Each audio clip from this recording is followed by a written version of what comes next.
S2 जो substance 2 था वो मैंने आपको बताया था कि S2 peptide hormone growth factors and related substances मैंने आपको बताया। अब कल के अंदर आप देखेंगे जो S2 के अंदर मैंने एक्सप्लेन किया था एरिथ्रोपोइटिन, जिसको EPO बोला जाता है, जो कि हमारे आरबीसी की टर्मिनोलॉजी से लिया गया है। एरिथ्रोपोइटिन बोलते हैं इसको हम। और उसके बाद अगला आता है कोरियोन एडिनोकॉर्टिकोट्रोपिक हार्मोन से, फिर ग्रोथ हार्मोन बचाया। कल एक चीज छूट गई थी, insulin growth factor 1। Insulin growth factor 1 ठीक है। इंसुलिन ग्रोथ फैक्टर 1 मैंने बताया कि इसको बोलते हैं IGF-1। एक्चुअल में अगर हम देखते हैं IGF-1 का जो सिक्रिएशन या उत्पादन जो भी होता है वो हमारे लीवर से होता है, यकृत जिसको हिंदी में बोलते हैं। और होता क्या है कि इंसुलिन का मतलब आपको पता होना चाहिए, बेसिकली प्रोटीन होता है ये, ठीक है। तो जो हमारा पिट्यूटरी ग्लैंड के एंटीरियर लॉब से जो सोमेटोट्रॉपिक हार्मोन निकलता है, जिसको ग्रोथ हार्मोन बोलते हैं हम, वो हार्मोन निकल के सीधे हमारे पास कहाँ जाता है, हमारे लीवर में जाता है। और लीवर में IGF-1 इंसुलिन ग्रोथ फैक्टर 1 को एक्टिवेट करता है, वो वहाँ से सिक्रिएट होता है और वो जाके क्या करता है, सिक्रिएट होने के बाद वो जाके तो सीधे IGF जो इंसुलिन के जो इफेक्ट्स होते हैं वो दिखाता है, ठीक है ना। तो देखा होगा खिलाड़ी लोग जो इंसुलिन ज़्यादा लेते हैं वो क्या करते हैं, सबसे अधिक क्या करता है, वो उत्तेजित कर देता है, जितनी जैविक क्रियाएं होती है उसको उत्तेजित करता है। और जितने बॉडी बिल्डर आपने देखे होंगे, जब बेस्ट फिजिक के खिलाड़ी होते हैं वो क्या करते हैं, इंसुलिन अधिक लेते हैं IGF-1, जिससे कि उनके कट्स जो होते हैं, मसल के कट्स साफ दिखाई दें उनके, ठीक है।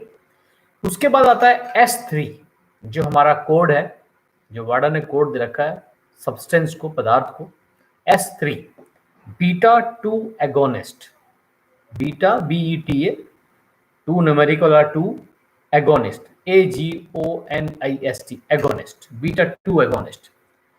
इस औषधि का प्रयोग जो होता है अस्थमा के रोगियों के लिए किया जाता है वैसे, जिसमें सैल्ब्यूटामोल, आपने देखा होगा जो अस्थमेटिक होते हैं वो लोग क्या करते हैं, स्प्रे मारते हैं, है ना। वो क्या करता है, वो डायलेशन का काम करता है। हमारी जो रेस्पिरेटरी ट्रैक्ट होती हैं, ब्रोंकस के बाद हमने देखा होगा ब्रोंचीज होती हैं हमारी, और फिर ब्रोंकियोल्स, उसके बाद उसको खोलता है, वो लास्ट में एल्विलाइज होती हैं।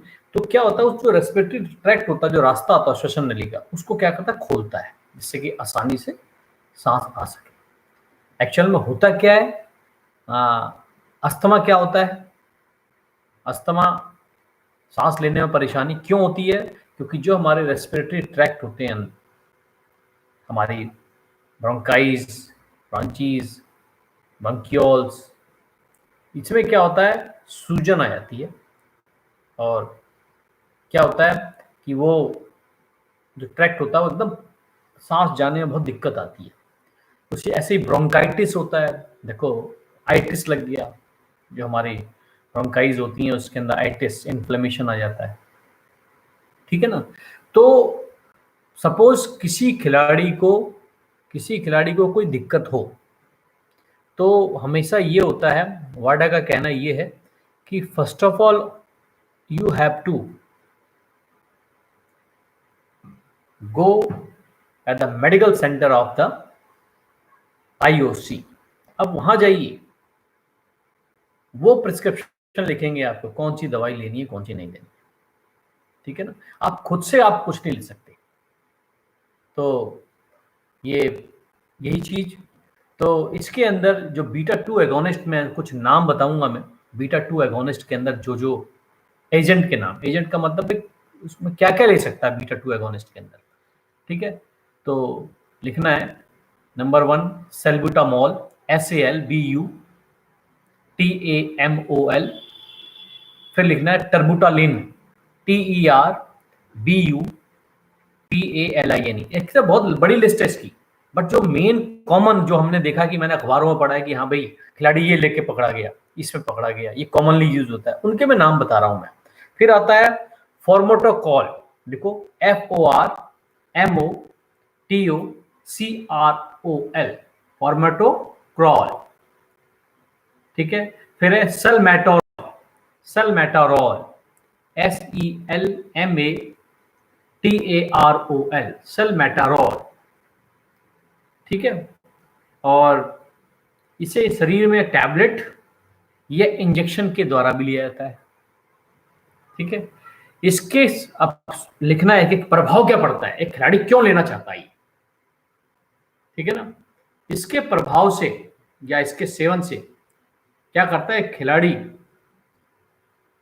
कम समय में अधिक से अधिक ऑक्सीजन लेता है। देखो यहां भी वही ऑक्सीजन का आ गया, ऑक्सीजन कैरियर।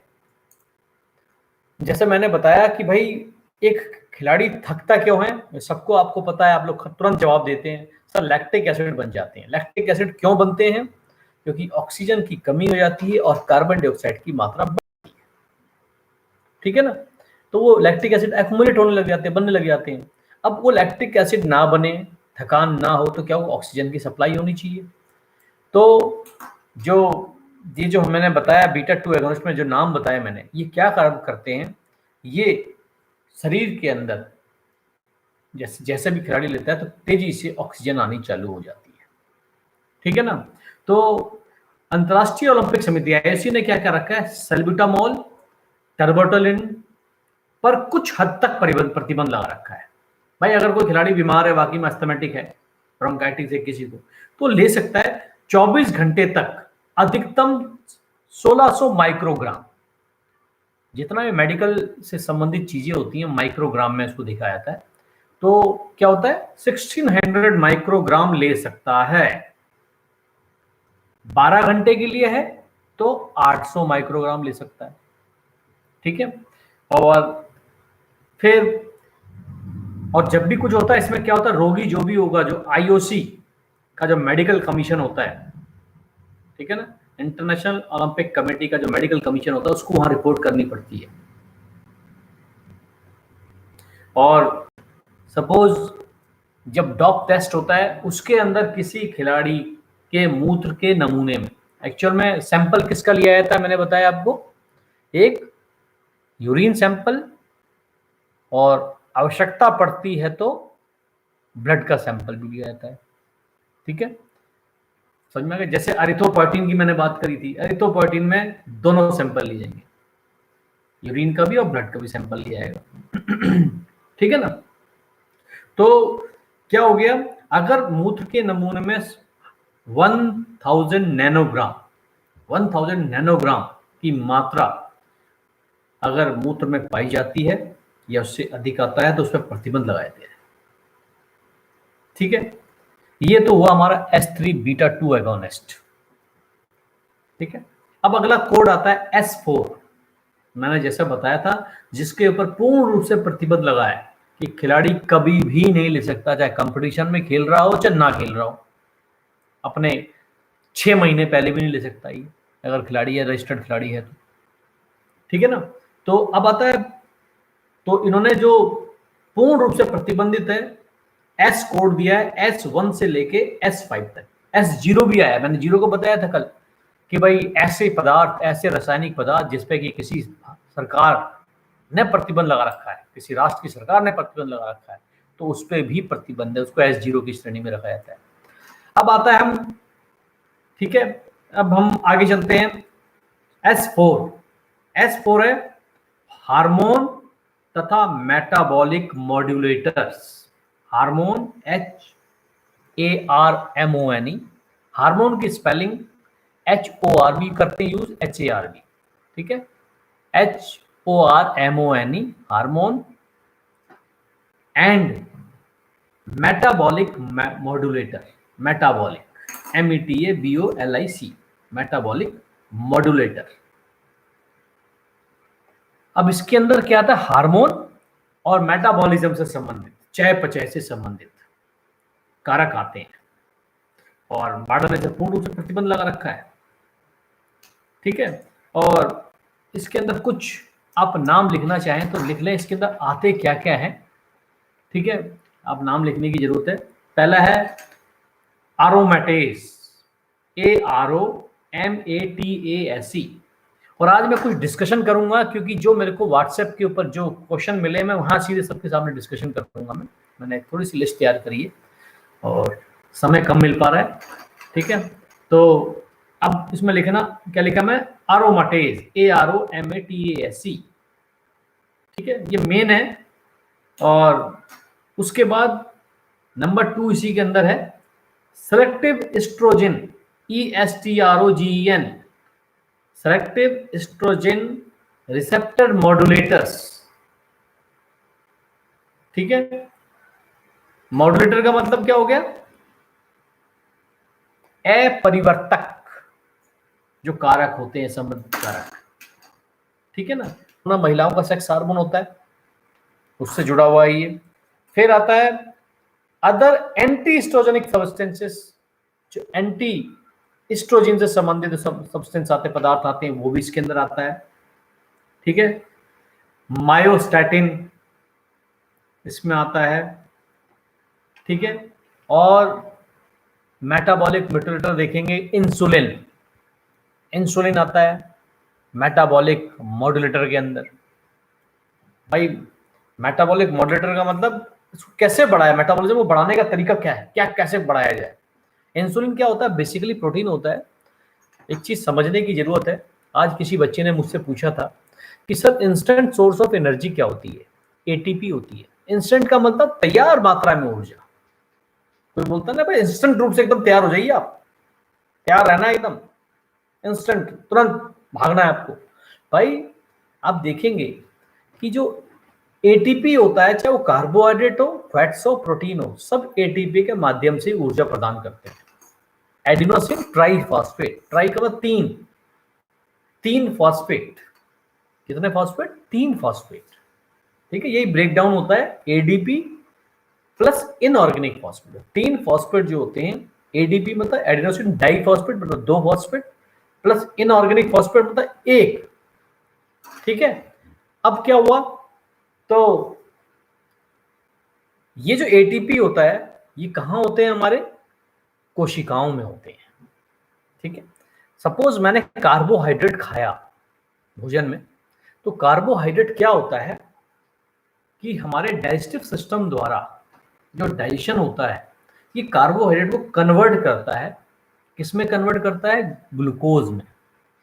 और वो ग्लूकोज सीधे रक्त के माध्यम से हमारे कहां पहुंचता है, लीवर में और मांसपेशियों में, और वहां स्टोर किस रूप में हो जाता है, ग्लाइकोजन के रूप में, ठीक है। अब कुछ एटीपी जो होते हैं हमारी मसल सेल्स में पड़े रहते हैं, ठीक है, जो तुरंत ऊर्जा देते हैं। तुरंत आपने दौड़ना स्टार्ट किया तो हमारी कोशिकाओं के सार्कोप्लाज्म, नॉर्मल जो सेल होते हैं उसमें हम साइटोप्लाज्म बोलते हैं, अगर मसल सेल फाइबर होता है उसके अंदर हम जो न्यूक्लियस के बाहर की चीज होती है उसको हम क्या कहते हैं, सार्कोप्लाज्म। हाँ, इसको सोच के मेरे दिमाग में आया कि कल मैं आपको सेल्स पढ़ाऊंगा, मैं सेल्स को अच्छी तरह समझाऊंगा, मजा आ जाएगा आपको पढ़ने में, एक एक चीज क्लियर कर दूंगा सेल्स की। मैं 45 मिनट की क्लास लेंगे सेल्स की, बहुत बढ़िया।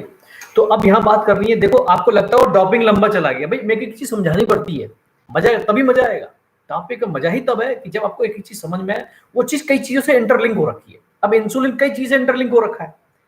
अब मैं बता रहा हूँ कि इंसुलिन क्या होता है कि ये ऊर्जा प्रदान करता है, मगर क्या होता है, किसी मैंने जैसे बच्चे का प्रश्न आ गया, एटीपी, क्योंकि वो इंसुलिन से जुड़ा हुआ है, तो ATP instant source of energy होता है। कार्बोहाइड्रेट कन्वर्ट हुआ ग्लूकोज में, ग्लूकोज ग्लाइकोजन में हुआ स्टोर, और हमारे मसल सेल्स में और ब्लड के अंदर ग्लूकोज के रूप में रहता है, ठीक है ना। कहीं हमने दौड़ना स्टार्ट किया, अगर सपोज 5 किलोमीटर की दौड़ दौड़नी, तो सबसे पहले ऊर्जा जो देगा हमें कौन देगा, सबसे पहला इंस्टेंट एटीपी देगा, ठीक है। एटीपी जब जैसे खत्म होगा तो क्या होगा, ग्लूकोज एटीपी को बनाएगा ना। तो क्या होता है, कैसे बनाएगा, ग्लाइकोजन कन्वर्ट होगा इसमें सीपी में। देखिए सुनिए, तो ग्लाइकोजन सीपी बोलो, सीपी में कन्वर्ट होगा, क्रिएटिन फॉस्फेट बोलते हैं, और वो जाके एटीपी को कन्वर्ट करता है, एटीपी बनाता है जाके। इस प्रकार से चैन बन के एनर्जी बनती रहती है हमारी बॉडी के अंदर। तो सेल के अंदर ऊर्जा बनने के लिए एटीपी तो पड़ा है ही, ये क्या है, हमारा ऊर्जा का स्रोत है, एनर्जी सोर्स है। प्लस इसको क्या चाहिए, ऑक्सीजन, और क्या चाहिए, इंसुलिन। 3 चीज चाहिए होती है ऊर्जा बनने के लिए, ATP, number 2 oxygen, number 3 insulin. Insulin क्या होता है, अगर इंसुलिन नहीं बनेगा तो ऊर्जा नहीं मिलेगी। इसीलिए जो लोग डायबिटिक होते हैं उनकी बॉडी में इंसुलिन नहीं बन रहा होता है। जो डायबिटिक होता है उनसे पूछना, बहुत थकान महसूस होती है उनको, क्योंकि ऊर्जा नहीं बन रही होती है।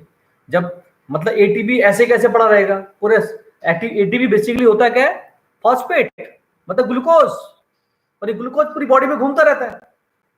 बोलते हैं इसको शुगर हो गई, इसको डायबिटीज हो गई, ठीक है। इंसुलिन को एक्टिवेट कौन करता है, क्वेश्चन आया था सेंटर केवीएस के अंदर।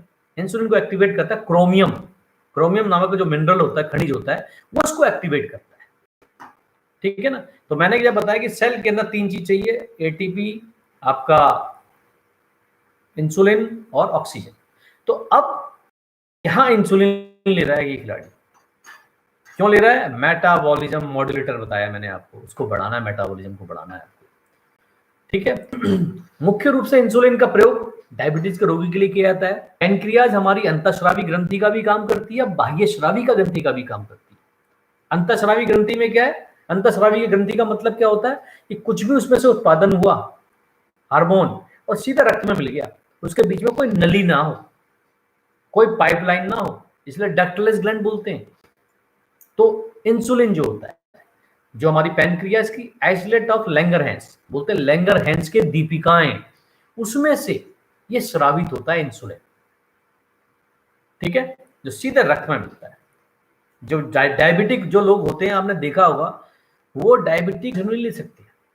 अगर गोली के द्वारा लिया आपने तो हमारे पेट में पहुंचेगा, और पेट ही क्या करता है, पेट में कौन सी गति होती है, क्या बोलते हैं इसको, पेरिस्टैटिक मूवमेंट, क्रमकुंचक गति होती है, वो उसी के अंदर उस इंसुलिन को यूज कर लेता है, ठीक है, उसी के अंदर यूज कर लेता है उसको इंसुलिन। एग्जैक्टली समझ में आया। तो इसलिए इंसुलिन कैसे दी जाती है, इंजेक्ट के थ्रू सीधे रक्त में दिया जाएगा, या भाप के थ्रू लिया जाता है, ठीक है। भाप क्या होगा, जैसे सांस से क्या होगा, सीधे हमारे कहां जा रही है सांस, कहां जा रही है, फेफड़ों में, फेफड़ों में कहां जा रही है, रक्त में मिल रही है, रक्त में मिले कहां पहुंचे, हृदय पहुंच रही, हृदय पंप कर रहा है, सब जगह पहुंच जा रही है। तो 2 जगह से हम इंसुलिन 2 तरीके से ले सकते हैं हम इंसुलिन को, ठीक है, क्लियर हो गया ना आपको। तो और पैनक्रियास से दूसरा हम जो एक्सोक्राइन ग्लैंड है, बाह्य स्रावी ग्रंथि, जो मतलब किसी डक्ट के द्वारा जाएगी, किसी नली के द्वारा, डक्ट का मतलब नली, तो वो होते हैं हमारे क्या, जो हमारे पैनक्रियाटिक जूस निकलते हैं, देखा नाम सुना होगा, डाइजेस्टिव जूस होते हैं जो हमारे, अमाइलेज, लाइपेज, ट्रिप्सिन। अमाइलेज क्या करता है, कार्बोहाइड्रेट को पचाता है, लाइपेज फैट्स को पचाता है, और ठीक है, अमाइलेज, लाइपेज और ट्रिप्सिन क्या होता है, प्रोटीन को। इसको याद करने का तरीका एल्ट, ALT याद रखना हमेशा, एल्ट, एल्टीट्यूड में भी एल्ट आता है, एल्ट, अमाइलेज, लाइपेज, ट्रिप्सिन, इसी सीक्वेंस में याद करना, क्योंकि एनर्जी साइकिल सबसे पहले एनर्जी कौन देता है, कार्बोहाइड्रेट, फिर लाइपेज देता है मतलब फैट देता है, फिर ट्रिप्सिन प्रोटीन देता है, ठीक है। अच्छा, तो अब क्या होता है, ये जो हमारा पैनक्रियास, जो इंसुलिन क्या करता है, ये रक्त में जाकर कार्बोहाइड्रेट, फैट्स और प्रोटीन के मेटाबॉलिज्म का कार्य करता है। मेटाबॉलिज्म करता है ना, जब वो जाएगा तभी वो एनर्जी प्रोवाइड करेगा आपको, नहीं तो एनर्जी प्रोवाइड नहीं होगी। तो भाई कैसे लोग क्या करते हैं, अपनी बॉडी के अंदर इंसुलिन कैसे बढ़ाया जाए, ठीक है। जितने बॉडी बिल्डर्स, बेस्ट फिजिक के खिलाड़ी होते हैं, या इससे मिलते जुलते खिलाड़ी जो होते हैं, वो क्या करते हैं, इंसुलिन का उपयोग एनाबॉलिक स्टेरॉइड या सल्बुट्रॉल या ग्रोथ हार्मोन के साथ करते हैं, जिससे कि उनकी मांसपेशियों में वृद्धि हो जाती है और मांसपेशियों उभार दिखता है, कट्स बोलते हैं, कट्स दिखाई दे रहे हैं, कट्स दिखाई देते हैं, ठीक है। ये खत्म हो गया हमारा S4। अब आता है S5। S5 नोट करना है, diuretics, DIURETICS, diuretics and other masking agents. Diuretics and other masking agents. Masking agent का मतलब, मास्क का मतलब क्या होता है? मुखौटा पहनना। कुछ ऐसे एजेंट, ठीक है, डायरेटिक्स का प्रयोग करते हैं वो किसी चीज को छुपाने के लिए।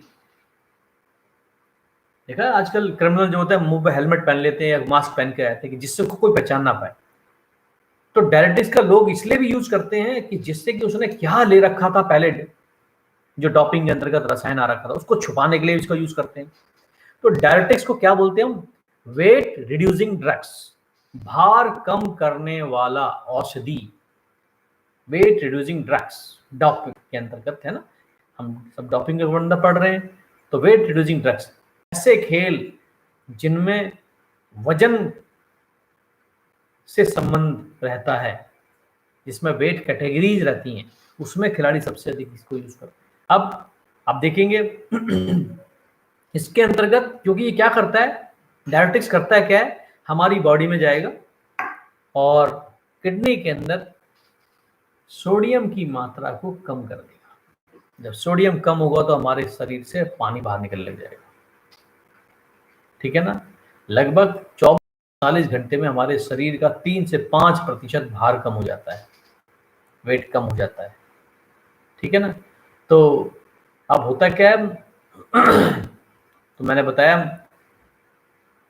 तो ठीक है, तो गेम, कई गेम है जिसमें वेट से संबंधित गेम उसमें पूरा है, ठीक है। एकदम से भार कम करना तो लोग डायरेटिक्स ले लेते हैं। एनाबॉलिक स्टेरॉइड के साथ का सेवन के पश्चात अगर इसका प्रयोग किया जाए तो मांसपेशियों के कट्स दिखाई देने लग जाते हैं अगर डायरेटिक्स का लिया जाए। देखो, एनाबॉलिक स्टेरॉइड के साथ आपने डायरेटिक्स ले लिया तो भाई एनाबॉलिक स्टेरॉइड क्या करता है? मसल्स को अच्छा बनाता है, और हमने डायरेटिक्स भी ले लिया तो क्या होगा? पानी निकलेगा तो मसल्स में खाली मेन मांस रह जाएगा, तो कट्स दिखाई देते हैं, ठीक है ना। अब इसके अंतर्गत आने वाले कारक कौन कौन से होते हैं जो कॉमनली यूज किए जाते हैं, नोट करने की जरूरत है। Acetazolamide, ACETA, जोलामाइड, ZOLAMID, acetazolamide. फिर है बूमेटानाइड, BUMETANID,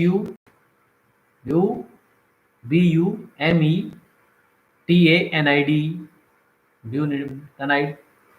फिर है क्लोराथैलिडोन, CHLORTHALIDONE,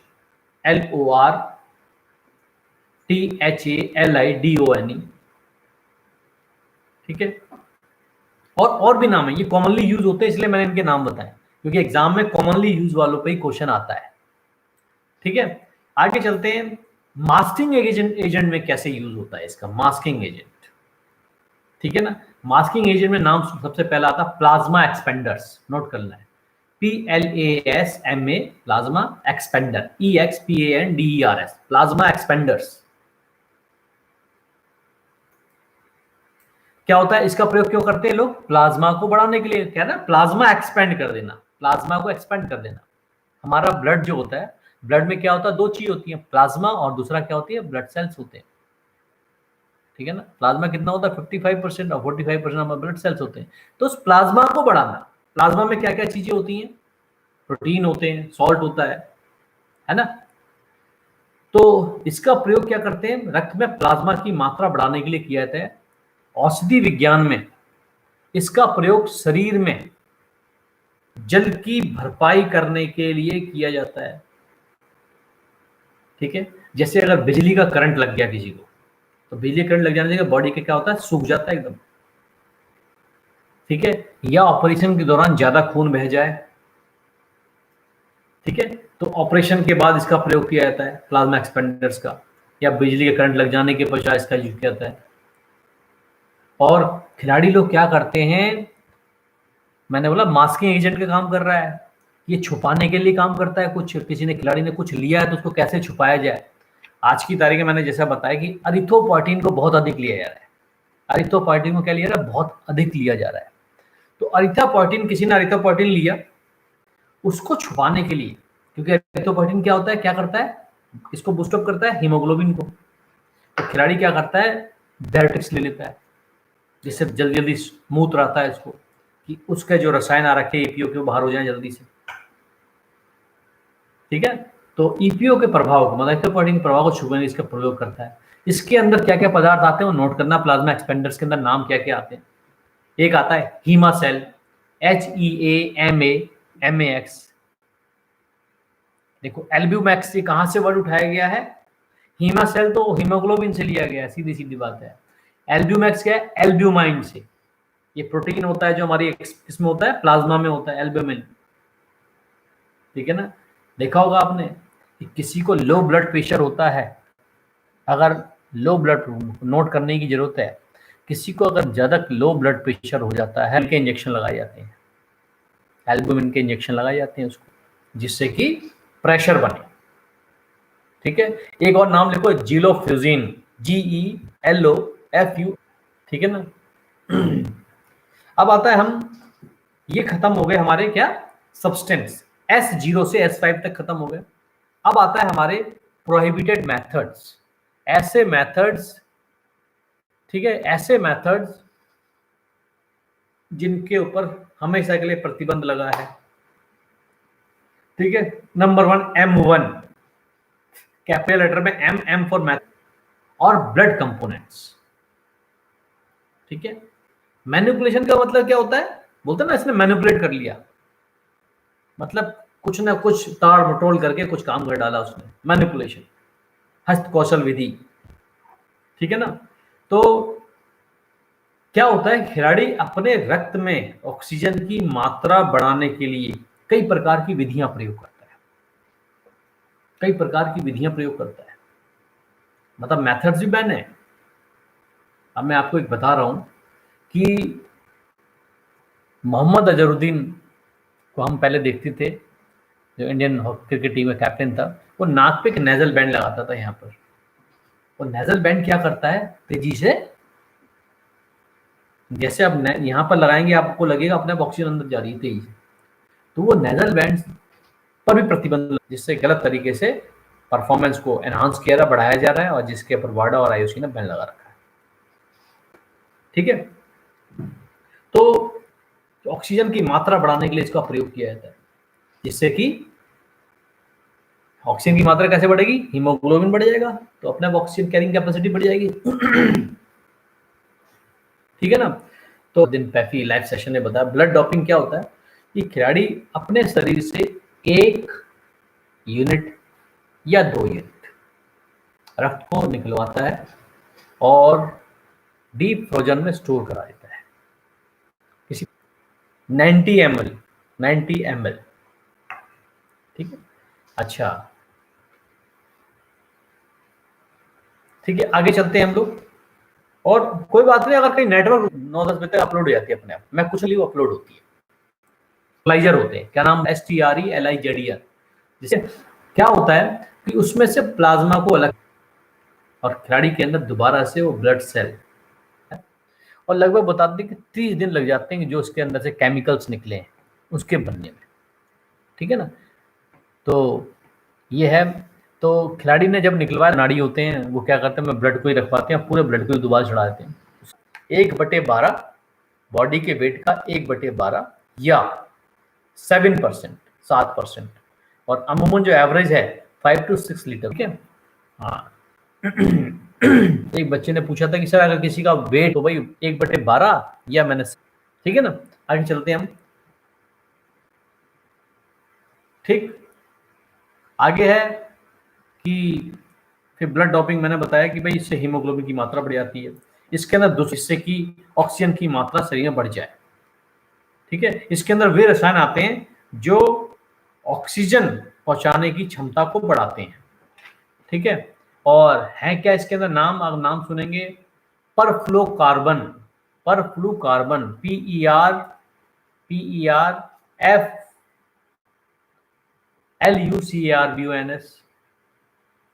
ठीक है, लाइपोसोम।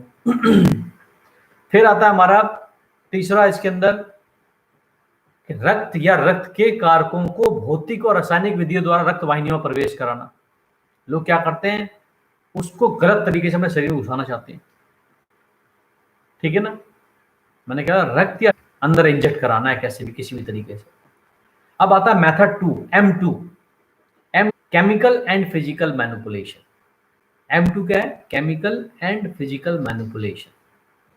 भाई कोई केमिकल ही ऐसा ले लिया गया, रासायनिक तथा रासायनिक क्या बोलेंगे, शारीरिक छल साधन, कैसे छला जाए, कैसे बेवकूफ बनाया जाए, तो वो चीजें लेंगे। जब बताए कि फिक्स कर दिया गया, जब बंद कर दिया गया, कोशिश होती है, अब तो ये एक भी चांसेस नहीं है, मगर पहले क्या था कि खिलाड़ियों को जो सैंपल, कैथेटराइजेशन, CATHE,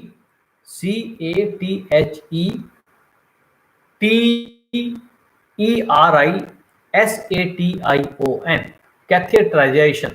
कैथेटराइजेशन इसके द्वारा क्या करता है, इसमें क्या खिलाड़ी करता है कि अपने शरीर में ही एक क्या करता है, शरीर के अंदर ऐसे एक टेस्ट ट्यूब, एक अपने शरीर में एक टेस्ट ट्यूब फिक्स करा देता है, और उससे क्या होगा, मूत्र बाहर निकलता रहता है। क्योंकि क्या होता है, कंपटीशन के खत्म होने के 1 घंटे बाद आपको डॉप कंट्रोल सेंटर में जाना होता है, तो वो उस 1 घंटे के अंदर जितना मूत्र होता है उसको कैसे कैसे करके वो निकाल देता है, उसको कहते हैं कैथेटराइजेशन। एक होता है स्वैपिंग, नोट करने की जरूरत है वर्ड, SWAPPING, स्वैपिंग। स्वैपिंग का मतलब होता है कि मूत्र के नमूने को ही बदल देना, साठ गांठ कर। एक होता है एडल्ट्रेशन, ठीक है, एडल्ट्रेशन मतलब मिलावट करवा देना, प्रतियोगिता से पहले, प्रतियोगिता दौरान या प्रतियोगिता के पश्चात लिए गए रसायन को छुपाने के लिए अन्य किसी रसायन का प्रयोग करना, जिससे कि मूत्र के नमूने में प्रतिबंधित रसायन की मात्रा का ही ना पता चले। ठीक है, कि भाई जैसे किसी खिलाड़ी ने टेस्टोस्टेरोन की बड़ी मात्रा को छुपाना है उसको, तो क्या, जिससे कि मूत्र में टेस्टोस्टेरोन और एपिटेस्टोस्टेरोन का जो अनुपात आता है वो कम हो जाता है। भाई चाइनीज ने क्या किया, चाइनीज के अंदर इसी पे रिसर्च सबसे ज्यादा चलती है कि भाई वाडा ने बैन तो लगाया है, बट टेस्टोस्टेरोन और एपिटेस्टोस्टेरोन के अनुपात बनाया 6:1, इससे अगर ऊपर आता है तभी बैन लगेगा। तो भाई कुछ ऐसा किया जाए कि कुछ ऐसी जड़ी बूटी तैयार की जाए कि खिलाड़ी को पहले दिया जाए, उसके बाद बढ़िया डॉपिंग दौड़ के पोजीशन मार गया, उसके बाद उसको वो और खिला दिया जाए, जिससे कि उसके शरीर के अंदर इसकी, आगे चलते हैं अपन, ये इतना चीज हो गया, तो ये हो गया। उसके बाद इसी के अंदर M2 के अंदर ही मैंने कैथेटराइजेशन, मैंने बताया मूत्र के नमूने को विकृत करने के तरीके बता दिए, कैथेटराइजेशन, स्वैपिंग और अंदर से ही, अपने शरीर से ही शिराओं में किसी रासायनिक पदार्थ का रक्त के साथ मिश्रण करना, हमारा ड्रग है उसका सैंपल, उसके अंदर ना परसेंटेज आया तो क्या करता है कि इंजेक्शन लगा लेता है अपने शरीर के अंदर, ठीक है, जिससे कि उसको छुपाया जा सके। ये तो M2 खत्म हो गया। मैंने क्या होता है M2 को खत्म किया, केमिकल एंड फिजिकल मैनिपुलेशन, ठीक है ना, मतलब रासायनिक तथा रासायनिक छल साधन। उसके बाद M3, जिसको बोलेंगे हम जीन या cell doping, gene and cell doping.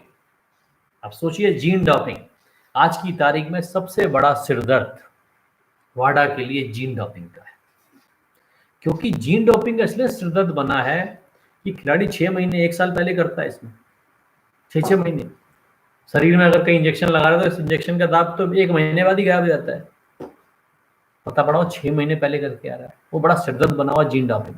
अब इसमें है क्या, नोट करनी है, खिलाड़ी अपने प्रदर्शन में वृद्धि करने के लिए आज की तारीख में सबसे अधिक जीन डॉपिंग का प्रयोग किया जाता है, ठीक है ना।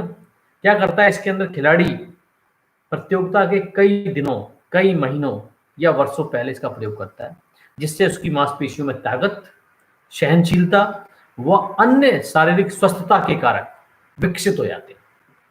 अन्य जो फिजिकल फिटनेस कंपोनेंट्स होते हैं वो क्या होते हैं, डेवलप हो जाते हैं। और वाडा के लिए बड़ा मुश्किल कार्य साबित हो रहा है इसकी जांच करना, क्योंकि मूत्र के नमूने में इसके अंश कई महीनों के पश्चात नगण्य हो जाते, खत्म हो जाते हैं बिल्कुल, ठीक है। आज भी क्या कर रही है वाडा, क्या कर रही है, खूब रिसर्च चला रही है, खूब शोध कर रही है कि यार इसको कैसे पकड़ा जाए, जीन डॉपिंग, ठीक है। इसके अंदर क्या है, नंबर 1 पॉइंट लिखने की जरूरत है, ट्रांसफर ऑफ पॉलीमर्स, मैं इसको इंग्लिश हिंदी में भी लिखवा दूंगा, transfer of polymers, POLYMERS, transfer of polymers of nucleic acid.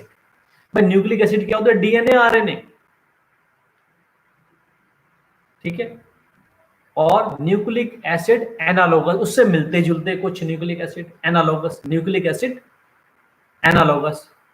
Hindi में इसको क्या बोलेंगे? बहुरूपी केंद्रक अम्ल, RNA DNA, या रचनात्मक रूप से केंद्रक अम्ल से मिलते जुलते पदार्थों का शरीर में स्थानांतरण। आप सोच लीजिए, जीन डॉपिंग की श्रेणी में केंद्रक अम्ल से मिलते जुलते पदार्थों को शरीर में स्थानांतरण किया जाता है, जिससे शरीर की मांसपेशियों में ताकत व सहनशीलता विकसित हो जाती है। ठीक है, अब आप देखेंगे इसमें rap oxygen, myostatin, endorphin, macro growth factor 1, insulin growth factor 1, ये सब चीजें इसके अंतर्गत आ जाती हैं। ठीक है, और नॉर्मल और मॉडिफाइड सेल्स में यूज किया जाते हैं। ठीक है, उसके बाद हम आते हैं इसके अंदर कि ऐसे पदार्थ और विधियां, ऐसे पदार्थ और विधियां जो सिर्फ प्रतियोगिता में ही प्रतिबंधित है, प्रतियोगिता में ही प्रतिबंधित है। प्रतियोगिता में ही प्रतिबंधित है तो जिस दिन आपका डेट ऑफ कंपटीशन है उससे 24 घंटे पहले, उससे 24 घंटे पहले आपका टेस्ट हो सकता है, कभी भी 24 आवर्स पहले। तो इसमें क्या होता है, ये एक नॉन स्पेसिफिक स्टिमुलेंट, इसमें क्या होता है S6, जो S6 आया वो किसमें है? प्रोहिबिटेड सब्सटेंसेस एंड मेथड्स के अंदर आया। S6 कोड किसको दिया गया? स्टिमुलेंट को। स्टिमुलेंट किसे कहते हैं? उत्तेजक। आप उत्तेजक जो होते हैं वो नॉर्मल जिंदगी में ले सकते हैं, आप कायदे में तो लेना नहीं चाहिए, बट उसमें वो डॉपिंग के दौरान कब होगा? जब प्रतियोगिता के दौरान के लिए आ रहा है, कि आपने प्रतियोगिता से 24 घंटे पहले, और प्रतियोगिता चल ही रही है, प्रतियोगिता के बाद भी आपका टेस्ट होगा। ठीक है, अब इसमें नॉन स्पेसिफिक, इसके अंदर वे रसायन समूह आते हैं जो एक व्यक्ति की तत्परता, मतलब उसको एक्टिव बना देते हैं, तत्पर, एकाग्रता, कंसंट्रेशन बढ़ जाता है उससे, उसको दर्द का आभास नहीं होता है, पेन किलिंग इफेक्ट्स, उसको आदि का बहुत फायदा होता है।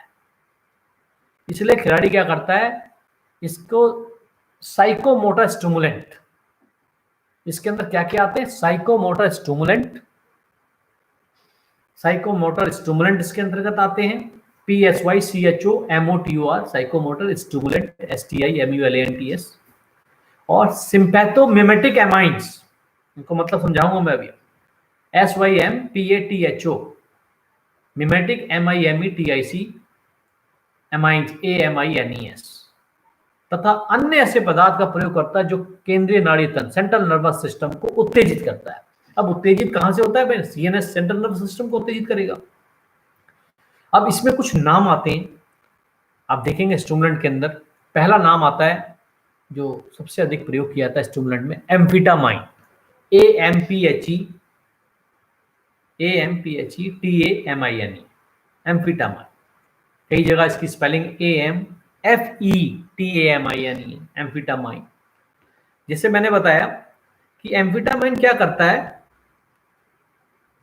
ये एरोबिक कैपेसिटी को बढ़ाता है, सीधी सीधी बात है, क्योंकि ये थकान नहीं होने देगा, आपको पता ही नहीं पड़ेगा,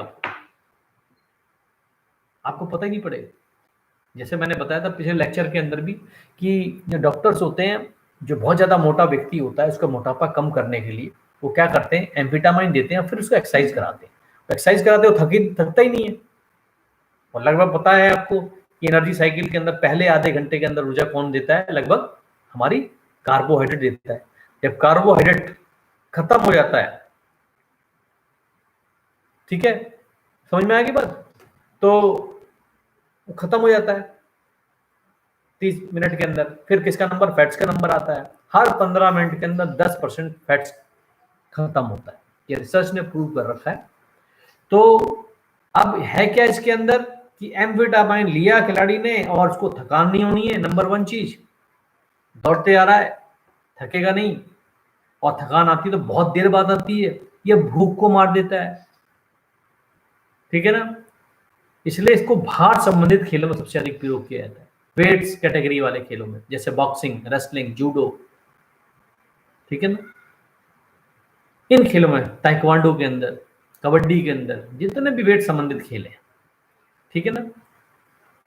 तो भाई अब इसके सेवन से साइड इफेक्ट भी हैं। साइड इफेक्ट है, इससे खिलाड़ी ज्यादा उत्तेजित हो जाता है, जिसके कारण क्या होता है, वो प्रतिद्वंदी खिलाड़ी को बहुत ज्यादा नुकसान पहुंचा देता है, ठीक है ना। ब्रेन हेमरेज होने की संभावना बनी रहती है। उसके बाद हृदय के अंदर दिक्कत आती है, हमारा हार्ट के अंदर कुछ ना कुछ विकार, ठीक है ना। हार्ट रेट बढ़ जाता है, ब्लड प्रेशर बढ़ जाता है, शरीर में जल की कमी हो जाएगी, डिहाइड्रेशन, ठीक है। नंबर 2 इसके अंदर जो आता है कोकीन, COCAINE, कोकीन, कोकीन। देखा मेरा पिछला जो लाइव सेशन चल रहा था पैफी किसी ने कहा था कि कोकीन तो डोपिंग के अंदर आता है, एर्गोजेनिक एड्स के अंदर नहीं आता है। मैंने कहा, बोला एर्गोजेनिक एड्स जो होता है एक बहुत बड़ी छतरी है जिसके अंदर हर कुछ आता है, ठीक है। प्रतिबंधित चीज भी आती है, जो ना प्रतिबंधित तो वो भी आती है, लीगल भी आती है, इलीगल चीजें भी आती हैं उसके अंदर, ठीक है, एर्गोजेनिक एड्स का, ठीक है ना। तो अब कोकीन क्या होता है, नोट करना, कोकीन के सेवन से CNS, केंद्रीय नाड़ी तंत्र, उत्तेजित हो जाता है। इसे कोक भी कहा जाता है, कोको कोला पिया ना हमने, कोक भी कहा जाता है इसको, कोकीन को, वहीं से कोको कोला नाम दिया गया, कोकीन, कोक भी कहा जाता है, COKE। सामान्य तौर पर इसका प्रयोग मनोरंजन रसायन के रूप में किया जाता है। इसे नाक से, धुएं से या शिराओं में इंजेक्शन के द्वारा लिया जाता है, ठीक है। जब इसका ले लेता है खिलाड़ी, अगर इसने टैबलेट से लिया तो इसका 15 से 20 मिनट बाद प्रभाव पड़ेगा, और अगर इंजेक्शन के द्वारा लिया इसने तो 10 से 15 मिनट के अंदर इसमें मस्तिष्क पहुंच जाता है, इफेक्ट पहुंचाता है। इसके सेवन से खिलाड़ी अपने को बहुत ऊर्जावान समझने लग जाता है, ठीक है। इसके प्रभाव क्या होते हैं, हार्ट बीट में बदलाव आ जाएगा, आपकी जो हृदय दर उसमें बदलाव सा आ जाएगा, और इसके लगातार प्रयोग करने से हमारी हार्ट डिजीज होने की संभावना बहुत बढ़ जाती है, ठीक है ना। और इसके अलावा क्या है कि ये मैंने कॉमन नाम बता रहा हूँ जो अधिक यूज किया जाता है, एम्फेटामाइन, कोकीन अधिक यूज किया जाता है, इसके लिए नाम मैंने बताया, नहीं तो इसकी लिस्ट देखो तो 50 इसके अंदर एजेंट है। क्वेश्चन हमारे इन्हीं पे डिपेंड घूमते रहते हैं हमारे, ठीक है ना। अब बात आती है नंबर 2, इसी के अंदर दिखा हुआ है, हमने बोला नॉन स्पेसिफिक स्टिमुलेंट, पहला हमने लिखा था क्या, नॉन स्पेसिफिक स्टिमुलेंट के अंदर एम्फेटामाइन और कोकीन लिखा है, फिर हमारा स्पेसिफिक इंस्ट्रूमेंट आता है।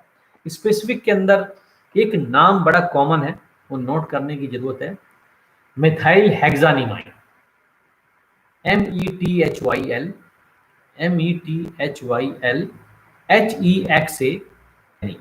मिथाइल हेक्सानिमाइन। ये 2010 जो हमारा कॉमनवेल्थ गेम्स हुआ था, सबसे अधिक खिलाड़ी इसी से संबंधित है, मिथाइल हेक्सानिमाइन। ये स्पेसिफाइड स्टिमुलेंट है, इसको लेकर पकड़े गए थे खिलाड़ी बहुत सबसे अधिक। करना है NARCO, ठीक है, हिंदी में भी इसको यही बोलेंगे। ये नार्कोटिक एनाल्जेसिक, पॉपी प्लांट देखा होगा आपने, वैसे आमतौर पे जनवरी फरवरी में फूल लगाए जाते हैं बगियों के अंदर सब जगह, उसी से ये इसको यूज तैयार किया था नार्कोटिक्स को। तो क्या होता है, जो उसके अंदर से क्या होता है, ओपियम निकलता है, जो गोल होता है उसको ओपियम बोलते हैं, उसमें से हेरोइन निकालता है, और ये हेरोइन से तैयार किया जाता है, ठीक है। ये हमारा मैंने जो बताया, ये जो रसायन है नार्कोटिक्स, ये सबसे ज्यादा, कुछ नहीं पता पड़ेगा, ठीक है। और ये क्या करता है, शरीर के, इसका सेवन करते हैं सूजन की कमी कर देता है, सूजन कम कर देगा, ठीक है, नार्कोटिक्स, ठीक है। खिलाड़ी क्या करता है, अपने अच्छे प्रदर्शन करने के लिए दर्द निवारक के रूप में इसका प्रयोग करता है, और ये उन खेलों में सबसे अधिक पड़ता है जिसमें सबसे ज्यादा पेन होता है, जैसे वेट लिफ्टिंग, बॉक्सिंग, बॉक्स में खूब पड़ जाए इसको दर्द ही नहीं होगा, क्योंकि नार्कोटिक्स ले रखा है। मगर ये ऐसा एक डोपिंग के अंतर्गत ये रसायन आता है जिसको कि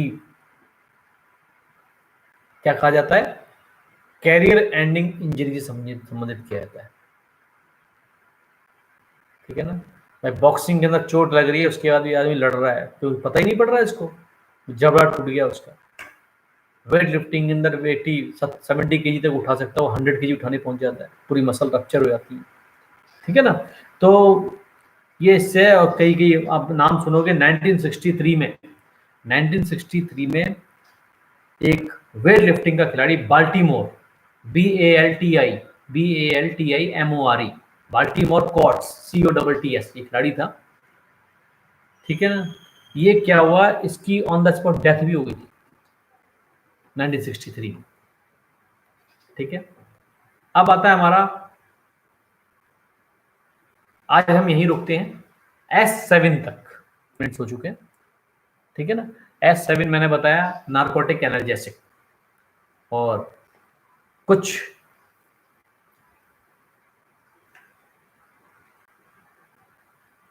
कुछ जो बच्चों ने मुझसे कुछ पूछे थे उसके कुछ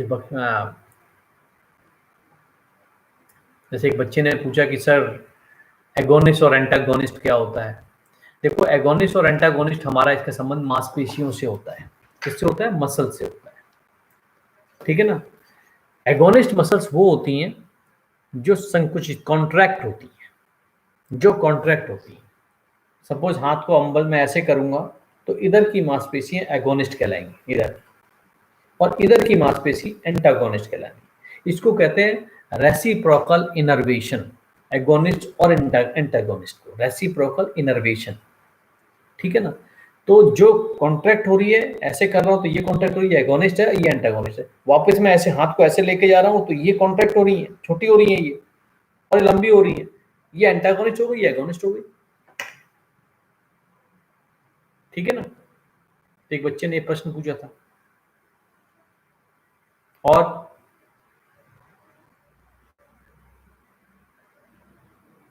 हाँ, मेरा मोबाइल नंबर जरूर नोट कर लें, क्योंकि एक व्हाट्सएप ग्रुप हमने बना रखा है, एक समग्र अध्ययन, और मैं अपना मोबाइल नंबर आप इसको नोट भी कर दे रहा हूँ मैं, 9412406714, my mobile number,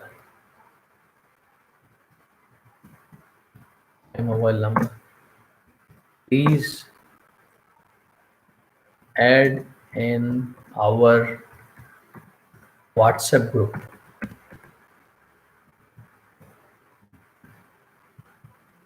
Please add in our for further fruitful things.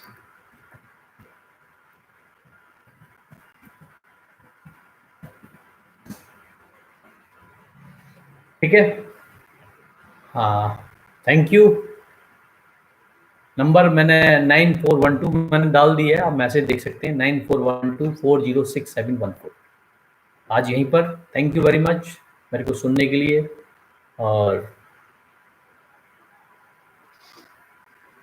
एक टेलीग्राम चैनल बना लीजिए। ठीक है, मेरे को फ़ोन करना आप, तन्नू तन्नू जो है, मेरे को एक फ़ोन कीजिए, कैसे बनाएंगे मुझे बताना आप। ठीक है ना, ओके, बाय, गुड नाइट, शुभ रात्रि।